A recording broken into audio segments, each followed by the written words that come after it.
Es el único que es silencio.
Compañeros, compañeras, muy buenas tardes, esperando que estén bien. Vamos a empezar ahora esta nueva charla de esta serie de actividades que Unidad Popular de Pichincha nos ha invitado a todos a desarrollar para poder tener en realidad un buen aprovechamiento del tiempo en este periodo. Hoy nos corresponde hablar en realidad de algunos fundamentos de filosofía. Digamos de partida una cosa. Estamos viviendo como pandemia mundial nos ha conducido a todos nosotros a plantearnos preguntas filosóficas. Quienes están en este momento conectados sin duda alguna se han planteado preguntas filosóficas. Una, si me muero, ¿qué pasa después de la muerte? Dos, ¿cómo solucionar este problema? Tercero, ¿qué papel tiene la sociedad? E incluso una cosa previa. ¿La realidad que estamos viviendo la podemos conocer o la realidad no se la conoce? La filosofía, por tanto, no es un asunto de seres especializados. Los niños son filósofos, podríamos decir, de naturaleza. Siempre los niños nos sorprenden con preguntas de ese tipo. A veces los adultos nos quedamos con la boca abierta sin saber muy bien cómo responder. ¿Qué es entonces una pregunta filosófica? Es una pregunta que atañe a los temas más amplios, más generales, y es, de paso, una pregunta que incomoda, una pregunta que nos despierta a cuestionarnos lo que estamos viendo de manera cotidiana. Dentro de la filosofía se distinguen dos grandes corrientes. La primera es la del idealismo. Creer que primero existe un espíritu, una energía, que es la que va a crear las cosas. Le podemos dar de distintos nombres a esa condición. La segunda, el materialismo, piensa lo contrario, que primero existió la materia y luego existe el espíritu, luego existe la idea. Veamos en el caso que estamos viviendo. Un idealista podría decirnos, según el idealismo, son varias formas de entenderlo, cosas como las siguientes.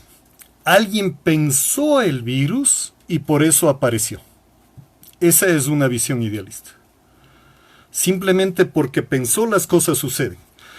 Más frecuentemente lo que nos dicen es, ten actitud positiva y lograrás lo que quieras. Esto no se cumple en la realidad. Tener actitud positiva es muy bueno, pero no es suficiente. Si vamos a la Olimpiada y estamos en la competencia, tener actitud positiva seguramente la tienen todos los corredores de 100 metros simultáneamente, pero va a ganar uno. El que tuvo mejor formación, el que tuvo más capacitación, el que estuvo en mejores condiciones de habilidad para correr más rápido, aunque todos tengan actitud positiva. No es suficiente esa actitud positiva. No es cierto que el virus se crea simplemente porque alguien deseó que salga de la nada. Hay idealistas que te van a decir que ese espíritu que creó todo es un Dios. ¿Pero cuál Dios? Porque en este momento tenemos más de 2000 religiones en el mundo y una sola de ellas, por hablar, la hinduista, es una religión que tiene miles de dioses dentro de sí misma. ¿Cuál es el que crea? ¿Cómo es el que crea? Hay un sacerdote, que extrañamente era sacerdote cristiano, Berkeley, que en su momento planteó esta idea al extremo y llegó a una posición que se llama el solipsismo. El solipsismo es, en última instancia, decir que yo creé todo. Es decir, yo a través de mi espíritu, de mi mente, he logrado crear este sistema de comunicación, he logrado crearles a ustedes, he logrado crear todo. ¿Por qué solipsismo? Porque lógicamente en última instancia solo existo yo mismo y no existe lo demás.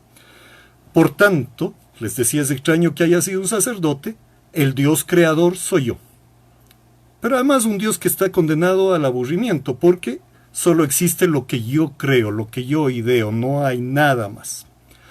En el caso del materialismo, es a la inversa. Se sostiene que la materia estuvo primero antes de que exista la idea. ¿Cuál es la evidencia, la prueba de que esto es así? El hecho de que la idea es producto del cerebro, pero el cerebro existe antes, y antes de que exista el cerebro incluso, hay formas de vida que tienen capacidades inferiores a las humanas y hay formas de vida que ni siquiera tienen cerebro. Y antes de que exista vida en el planeta Tierra, ya había el planeta Tierra, ya había la materia. Hoy sabemos con las evidencias de la primera gran explosión, etc. Aquí empezamos a un tema que ya se refiere al método de cómo entender filosóficamente las cosas. El materialismo, no todos los materialismos, pero en general el materialismo va a estar ligado a la ciencia y va a pedir pruebas. La diferencia entre la fe y la ciencia es esa, que la ciencia siempre exige pruebas. Y al exigir pruebas, nos diría un gran científico, Carl Sagan, la ciencia se convierte en el mejor instrumento de pensamiento que tenemos, en el pensamiento más certero, porque está filtrando todas nuestras ideas y solo van quedando aquellas, van cayendo del sedazo, aquellas que van siendo verificadas. Miren ustedes que hay cosas que dijo Einstein que recién en los últimos años han podido ser demostradas en los hechos. Einstein las había planteado y demostrado en lo teórico. La ciencia tiene capacidad, esa vitalidad. Hoy mismo, frente al coronavirus, lo fundamental, miren ustedes, es recurrir a la ciencia. ¿Sí? Si es que alguien de manera idealista cae en la superstición, va a decir, no importa, yo me puedo ligar, puedo estar rodeado de personas infectadas, pero tengo este amuleto y con eso no me va a pasar nadie. Felizmente casi nadie lo dice. Felizmente incluso aquellos que son idealistas han dicho, suspendemos las acciones en los templos para que la gente no se concentre y no se contagie. Dan a su fe un nivel distinto, pero al nivel de la vida cotidiana le están dando una importancia mayor a la ciencia. En Estados Unidos hay un estudio muy interesante sobre cuál es la forma de pensar de los científicos, y la mayoría de ellos, me refiero a científicos en el área de la física, de la química, de las ciencias naturales, la mayoría de ellos son personas ateas. Pero hay quienes son creyentes en alguna fe religiosa. Pero cuando hacen ciencia, en ese momento ellos son materialistas. No están diciéndote, por ejemplo, el día de mañana, si Dios quiere, hay un eclipse, y si Dios no quiere, no hay un eclipse. Si yo me imagino y pienso bien y con fuerza y hacemos meditación entre muchos, habrá el eclipse, si no, no habrá el eclipse. Todos te dicen, sabemos que hay eclipse, porque se están cumpliendo leyes de la naturaleza identificadas por la ciencia. Este es un elemento clave. El segundo de partida, que es muy importante asumirla también, es que debemos diferenciar el idealismo y el materialismo filosóficos del idealismo y el materialismo moral, ético, que son otra cosa, es otro plano de discusión. A veces, una misma palabra puede tener distintos sentidos según desde qué ángulo le estamos planteando. Por ejemplo, si decimos plasma, para los médicos es un componente de la sangre. Pero si decimos plasma, muchos de los jóvenes actuales lo que van a pensar es un aparato de televisión en una pantalla. Y otros nos podrán decir que el plasma es otro estado de la materia, etc. Hay que tener precisión en qué órbita estamos hablando, en qué plano estamos hablando. En el filosófico y el materialismo es lo que hemos dicho. O considerar que la idea está antes de la materia, la idea o espíritu en el idealismo, o considerar que la idea o espíritu está después de la materia en el materialismo. En lo moral es de otra cosa. Nos van a decir que el materialista es el que solo se interesa por la plata, por las cosas materiales de la vida, y que el idealista es aquel que actúa de una manera distinta. Miren entonces que pueden darse cruces entre eso. Pongamos un ejemplo que creo que es conocido por todos los que estamos ahorita conectados. Tenemos al Che Guevara. El Che Guevara, como marxista, era materialista filosófico. En su moral era un idealista, luchaba por sus ideales y estaba dispuesto a dar la vida por sus ideales y no se preocupaba de vivir haciendo dinero ni de las cosas materiales. Podemos poner inversos. Ustedes conocen bien gente que afirma creer en un Dios, etcétera. Y una religión a veces arman un mercado, arman un negocio. Se sostienen en tesis filosóficamente idealistas, pero solo se interesan de hacer plata, se interesan de ganar, se interesan en las cosas materiales de la vida. Y puede haber otras combinaciones de gente que sea idealista e idealista, es decir, que filosóficamente crea que el espíritu está primero y que además su vida esté destinada a trabajar por un ideal. Y puede haber materialistas, es decir, gente que te sostiene que efectivamente la materia estuvo primero, pero que también en su vida privada solo se interesa por lo personal. No confundamos entonces idealismo y materialismo filosófico con idealismo y materialismo moral. Son dos cosas distintas. ¿Por qué tenemos que preocuparnos de esto? ¿Solo porque es un tema interesante, bonito, que siempre nos llama la atención? No, porque es un tema que va a guiar nuestra vida, nuestra forma de enfrentarnos con la realidad, nuestra forma de entender el mundo y por tanto de entender nuestra propia existencia. En eso el materialismo tiene una gran ventaja. Porque es ver el mundo tal y como es, no como quisiéramos que sea, no poniendo pretextos, mentiras, mitos, supersticiones, etcétera, para justificar las cosas. Simplemente vemos el mundo tal y como es. Y con el apoyo de la ciencia vamos poniendo los elementos probatorios de cómo realmente es. Todo ello es de altísima importancia. Una vez que tenemos definido cuál de las dos corrientes es la que prima, en mi pensamiento, tengo que pensar con qué método entonces voy a trabajar dentro de esa corriente. El idealismo mayoritariamente trabaja con una forma de entender el mundo, bueno, distintas, pero trabaja con una forma de entender el mundo que es la metafísica. Más allá de lo físico, más allá de, metafísica, más allá de lo físico. Entonces quieren entender cosas que están en otros planos, en otros escenarios, ellos dirían incluso en otras dimensiones. La metafísica en la Edad Media se ponía a discutir cosas desde la teología, estamos hablando del mundo occidental, que a estas alturas todo el mundo las considera absurdas e inútiles. Por ejemplo, cuál era el sexo de los ángeles, cuál era el color de las alas de los ángeles, etc. Hoy ya creo yo que nadie discute aquello.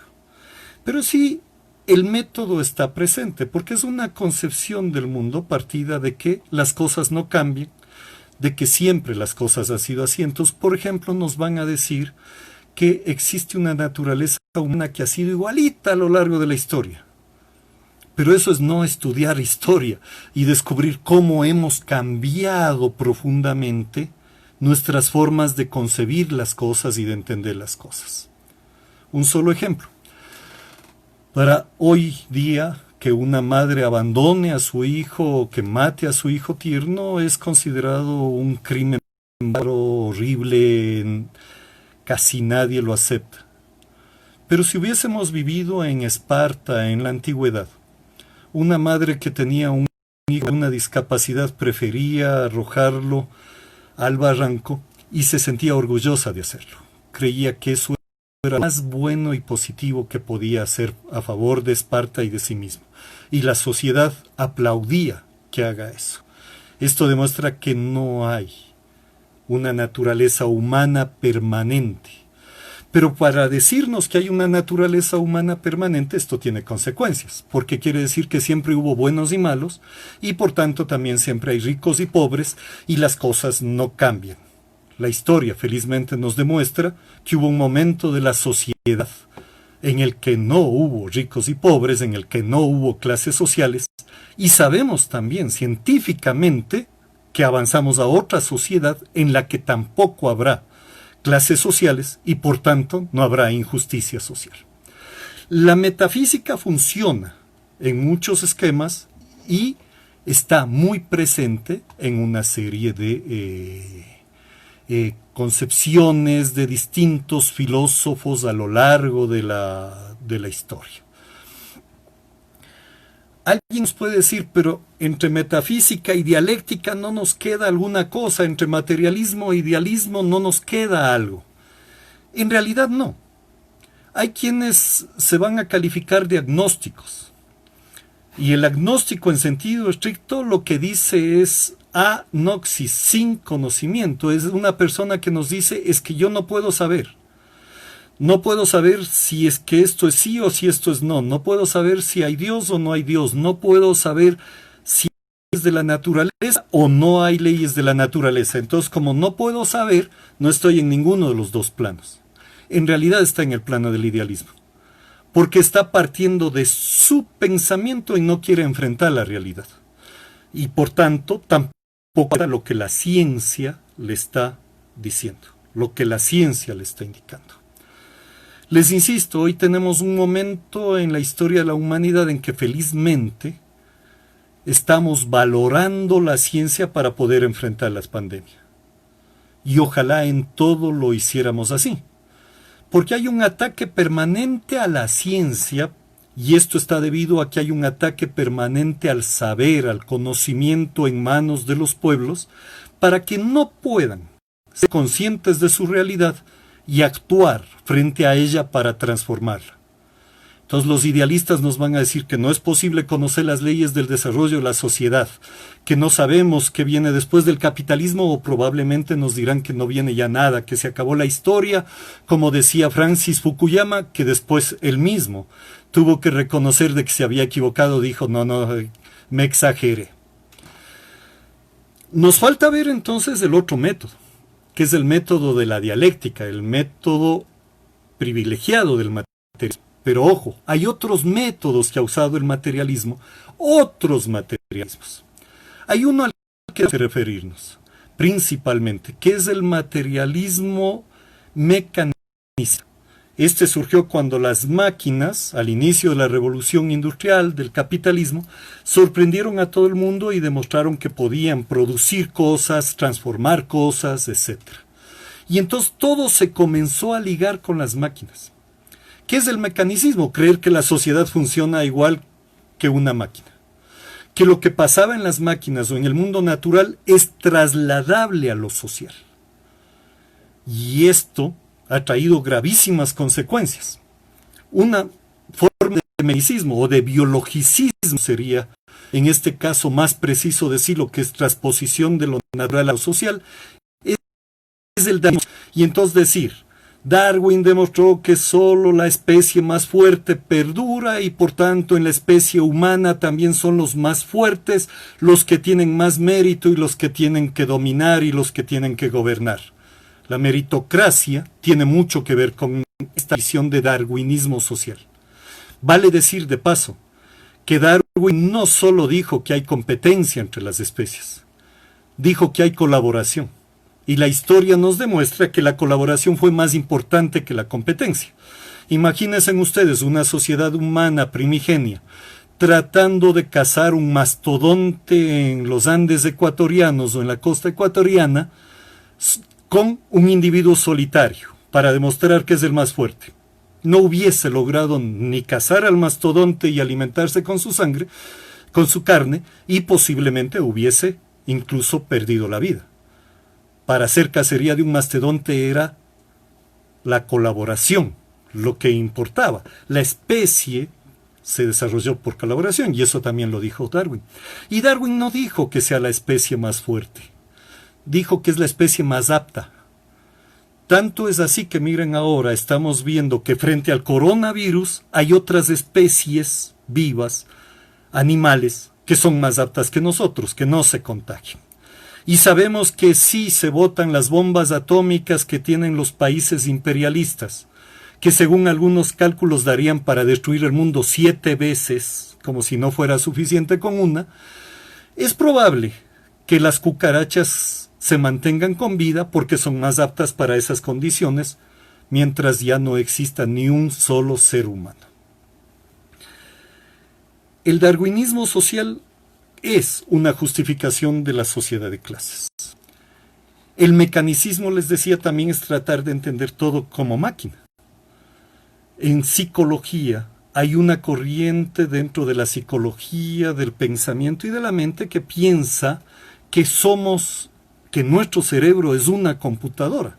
Es gente que no se da cuenta que al contrario de aquello, lo que hicieron en realidad los seres humanos es hacer computadoras que traten de imitar al cerebro, a pesar de que lo conocemos muy poco todavía.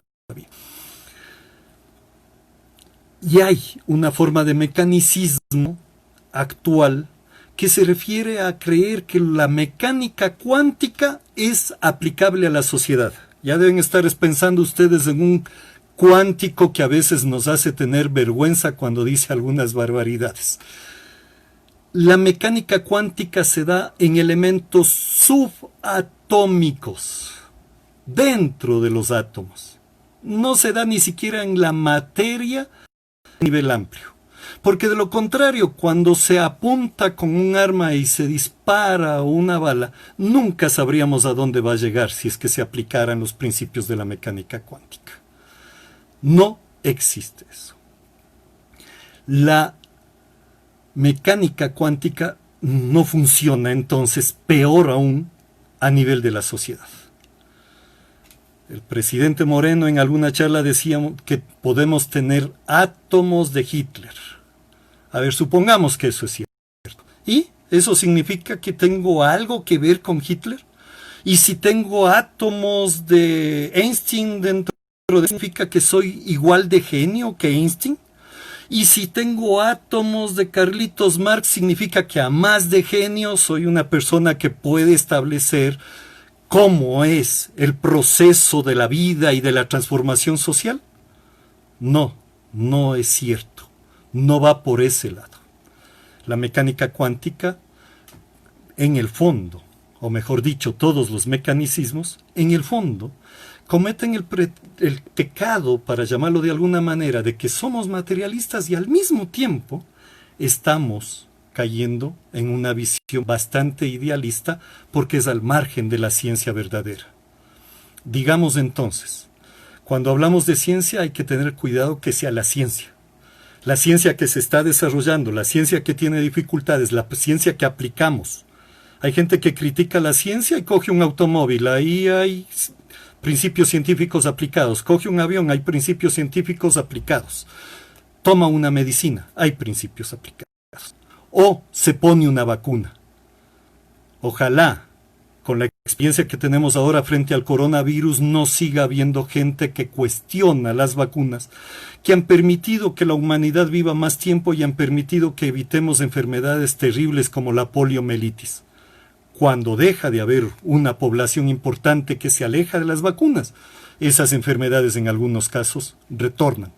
Esa es la ciencia.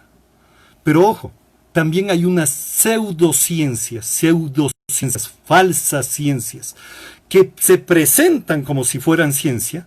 Incluso nos van a decir, no me crea, investíguelo, recuerdan aquella frase, pero que en realidad están planteando cosas que no tienen nada de científicas. Hay ocultamiento de información, hay manipulación de la información, hay manejos del lenguaje para engañar con falacias y con otros mecanismos, etc., pero no están haciendo ciencias. Entonces, si no somos mecanicistas, ¿qué es lo que deberíamos ser? Deberíamos aprender el método dialéctico. Y esto es fundamental, porque alguien puede decir, pero entonces materialismo dialéctico, ¿eso es marxismo? Sí. Significa que no creo en Marx. significa que la sociedad, la historia, la naturaleza me está demostrando que Marx y Engels tienen la razón, en lo fundamental.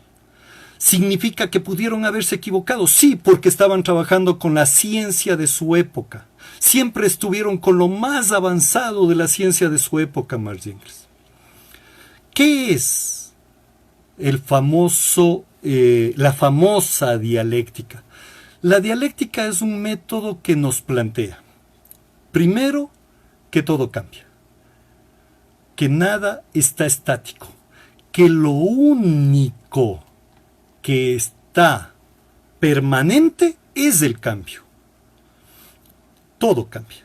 Como diría la canción que hizo famosa Mercedes Sosa, aunque es de un autor chileno, ¿no es cierto? Cambia, todo cambia. Cambia lo superficial, cambia también lo profundo. Cambia el modo de pensar, cambio yo también en este mundo. Todo cambia.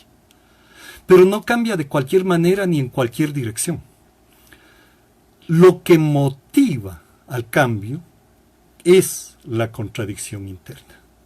Y este cambio se da cuantitativo durante un periodo y luego se torna en cualitativo, es decir, es un cambio en cantidad que se transforma en cantidad. Es cierto que es una decisión humana decir cuándo una enfermedad la vamos a llamar pandemia, pero comienza con un tema de cantidad. Tengo un número de enfermos y tengo un número de países con la enfermedad. Cuando eso ha crecido, damos el salto y decimos, estamos frente a una pandemia. Y es otra cosa de lo que estamos hablando. Nosotros mismos, nuestro conocimiento es así. Muchas cosas tenemos que enfrentarlas una y otra vez, hasta que hay un salto. Pongamos el caso del aprendizaje de otro idioma. Tenemos que repetir muchas veces, incluso recurrir a la repetición para aprender palabras, frases. ¿Cuál es, según algunos expertos, la forma de saber que yo ya sé un idioma a plenitud? Cuando empiezo a soñar en ese otro idioma. Cuando ya en mis sueños hablo, escucho el idioma, lo entiendo, etc. Pero para llegar a ese momento tengo que dar el salto dialéctico. El salto dialéctico también es como todas las contradicciones en el capitalismo, igual en las sociedades, en los modos de producción anteriores se han dado, y cómo hoy esas contradicciones, y principalmente la contradicción capital-trabajo, se van dando para que en un momento se dé ese salto. Pero no es mecánico, no es mecanicismo. Para que ese salto se dé, se necesita además la conciencia organizada de los pueblos y de los trabajadores. Se necesita la conciencia de los obreros, la organización obrera y de los trabajadores, la lucha y el proceso revolucionario. No va a llegar gratis, no llega mecánicamente. ¿Por qué? Porque no estamos hablando de la naturaleza, estamos hablando de la sociedad. Segunda ley fundamental de la dialéctica es la ley de la acción recíproca. Todo está interconectado. Esto no lo entendían en la ideología dominante cuando lo piensan como cosas aisladas, como cosas desconectadas y que no va a pasar nada. Pensemos en el levantamiento popular de octubre. El gobierno pensó, voy a tomar estas medidas y voy a tener mucho dinero para cumplir con el Fondo Monetario Internacional. Pero no ligó eso con la reacción posible de los sectores populares. No ligó eso con el efecto que podía tener en la economía social y popular. No ligó eso con la situación internacional que estaba viviendo el país. Prácticamente no entendieron nada y por tanto de principio es que dieron un paso equivocado. Todo está conectado.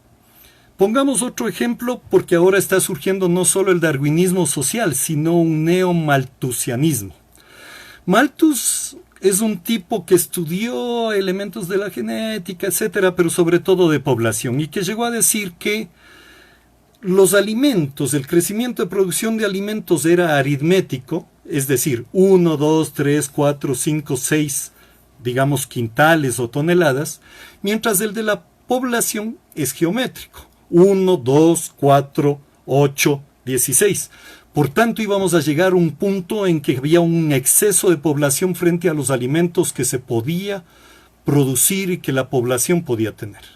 Y por tanto, Malthus decía, las guerras tienen ese lado positivo, las plagas, las pandemias tienen ese lado positivo, eliminan un montón de personas y ya nos quedamos los que sí podemos comer. Miren ustedes el enorme egoísmo de esta gente considerar así, pero hay muchos que están diciendo eso ahora. Solo en términos de alimentos tengamos claridad en una cosa. Somos 7.500 millones de habitantes en el planeta Tierra aproximadamente. La Organización para la Agricultura y la Alimentación de Naciones Unidas, la FAO, dice que estamos produciendo alimentos para 14.000 millones. Es decir, sobra. ¿Cómo es que existe alrededor de 1.000 millones o más que consumen menos proteínas y menos calorías que se necesita al diario? Es decir, están no solo desnutridos, sino muriendo de hambre habiendo comida de sobra. ¿Sí? Quien no lo entendía, bienvenido al capitalismo. Simple y llanamente porque eso le conviene a alguien para adueñarse de la riqueza social y no le importa a los otros. El malthusianismo va por ese lado. Pero claro, ¿cuál es el problema del malthusianismo? Que rompe la ley de la dialéctica de la acción recíproca. No entendió que había avances en la ciencia que nos permitían producir más alimentos. No entendió que recuperar formas anteriores, incluso ancestrales, de producir, podían dar una producción más alta que la que estábamos actuando. Pensó solo en estos dos elementos y no entendió también que podía haber fenómenos sociales que iban a bajar la curva de crecimiento. Ustedes saben que hay países europeos donde prácticamente la población está envejeciendo debido a que hay muy poco nacimiento. Esta curva malthusiana no se presenta.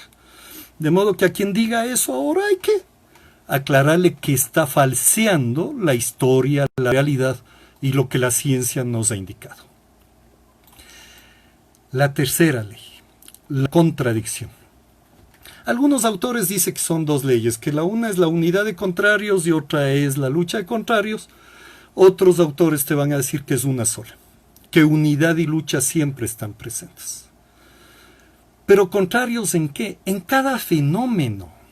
No se trata de la vieja dialéctica de los griegos, donde alguien decía sí, el otro decía yo no, y entonces tenían que confrontar los dos puntos de vista en un amplio debate en palabras y llegar, ¿no es cierto?, entre la tesis del uno, la tesis contraria o antítesis del otro, llegar a una síntesis donde podamos tener más cercanía a la verdad. No se trata tampoco el punto medio entre las dos posiciones, no tiene que ver con eso. Pero la dialéctica planteada, la dialéctica moderna, les van a decir, y puesta sobre los pies por Carlos Marx y Federico Engels, es una dialéctica que nos indica que no es esa la contradicción que genera el movimiento, es una contradicción que está dentro del fenómeno. Por ejemplo, dentro de nosotros hay procesos salud-enfermedad, que es una contradicción vida-muerte. Y en el fondo tenemos un poquito de ambas cosas. Tenemos elementos muertos dentro de nosotros que están pudriéndose, que en otro momento nos deshacemos de ellos. Tenemos una piel exterior muerta, si no pregúntenle a la gente que se va a hacer las famosas exfoliaciones.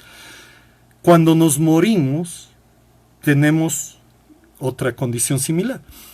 El pelo sigue creciendo, la uña sigue creciendo, y si no se hiciera esto de los cementerios, yo a veces digo, ¿por qué no volvemos simple y llanamente a sembrar el cuerpo? Sembrarlo porque serviríamos en buena manera de abonos a las plantas, y esas plantas servirían de alimentos a los animales y a nosotros mismos, seguiríamos siendo vivos. ¿Por qué va a cambiar el capitalismo? Porque hay las contradicciones como la contradicción capital-trabajo. El trabajo ya es social. Ningún obrero puede decir yo hice este automóvil. Peor todavía, el patrono de la fábrica que solo puso la plata obtenida quién sabe cómo. Tal vez a un trabajador le toca solo poner las llantas del lado derecho del auto. A otro le toca las otras piezas y a otro otras piezas, etc. Y estas piezas vinieron de otras fábricas, posiblemente de otras partes del mundo. Y esas piezas tienen subpiezas o piezas más pequeñas incluso de otras fábricas. Y materia prima que vino de otras partes del mundo. La producción es social. Sin embargo, la apropiación de la riqueza es privada. El dueño se lleva la riqueza y le da al trabajador aquello bastante cercano al salario mínimo vital, es decir, lo mínimo para que sigas estando con vida y sigas trabajando para poderte seguir explotando.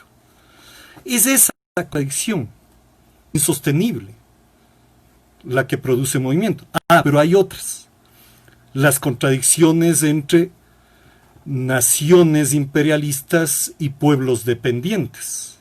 Y hay otras, las contradicciones interimperialistas, las contradicciones dentro de la misma burguesía, etc.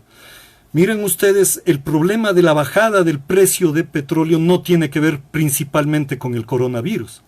Es una pelea de precios entre Rusia, Arabia Saudita y, aunque no está directamente, Estados Unidos. Eso es lo que provoca contradicciones entre ellos, pero la contradicción que genera este movimiento, y este movimiento está relacionado con un montón de otras cosas que generan más contradicciones, que generan más cambios, etc. Fundamental entender entonces que la contradicción está dentro, que las cosas incluso pueden transformarse en su contrario, y que siempre vamos a tener un elemento que es el actual, que es el oportuno, que se va a presentar como afirmación. Hay otro elemento que se presenta como negación de esto, pero lo que vamos a tener es un nivel superior de resolución, que es la negación de la negación. No se trata simple y llanamente que se haga una lucha entre dos posiciones, que se haga una lucha entre dos intereses, que se haga la lucha entre los dos elementos. Es que el resultado de ese es que no nos quedábamos como estábamos y tampoco vamos simplemente a estar como el opositor, sino que pasamos a algo distinto.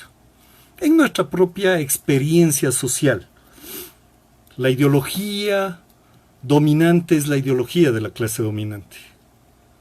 Y viene la ideología proletaria, la ideología marxista-leninista, a chocar con eso. Pero ¿cuál va a ser el nivel superior? Va a ser esa ideología ya aplicada en un mundo nuevo, construyendo un mundo nuevo, reafirmándose y avanzando como sí misma, como teoría. Por eso es que un marxista está absolutamente lejano del fanatismo. Por eso es que un marxista, al analizar la realidad tal cual es, no se permite a sí mismo decir, es que debería ser así, yo creo que debería ser así, y punto. No. Pruebas, hechos, cómo la contradicción presentándose. Veamos un ejemplo que creo que vale la pena. Pequeñito. He hecho un levantamiento popular indígena y popular importantísimo en octubre. Contradicciones sociales presentes. Salimos de octubre en condiciones distintas, sociales distintas, con pensamientos nuevos, con posibilidad de unidad de los sectores populares, con el interés de gran parte de los sectores populares de que esa unidad se materialice en todos los planos, incluyendo electoral, pero no solo en ese. Estamos en una condición nueva de contradicciones. ¿Como resultado de qué?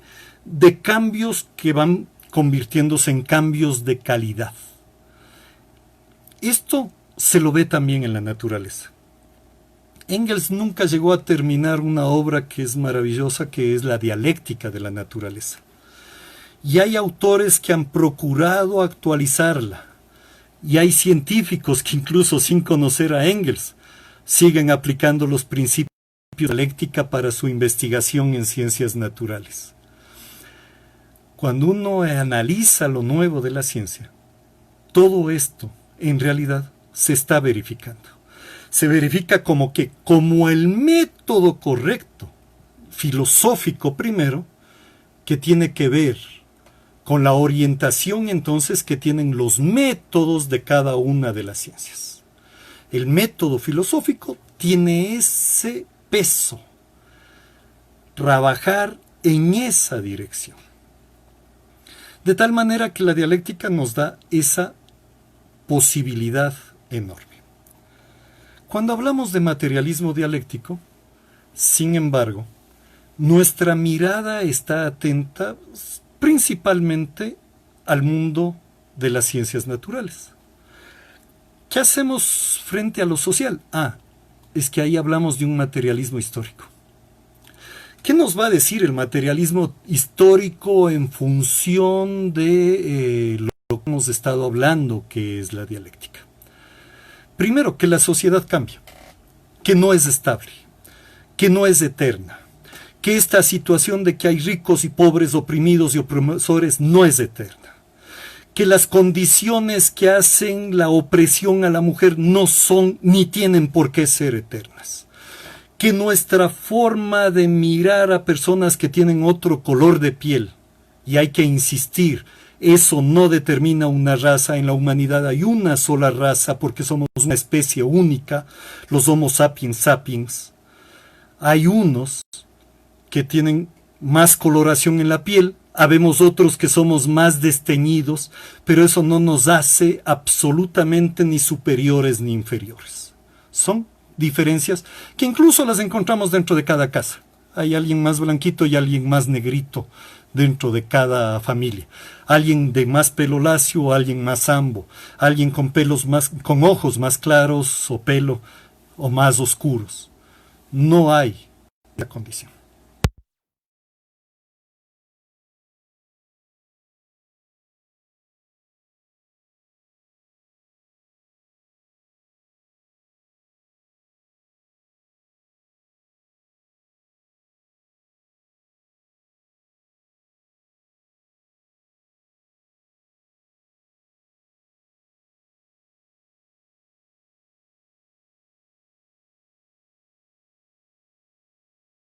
Me toca ese lugar en el mundo. Los reyes creían que su condición era eterna. En muchos países ya no hay reyes. En otros quedan.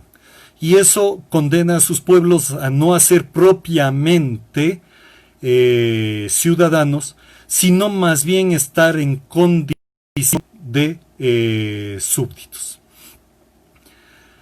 Al entender que la sociedad cambia y no es eterna, no sé si a todos se les fue el audio, me están mandando algunos mensajes indicando eso.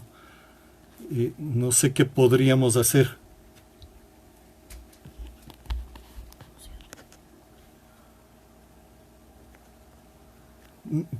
¿Llegó el audio, por favor?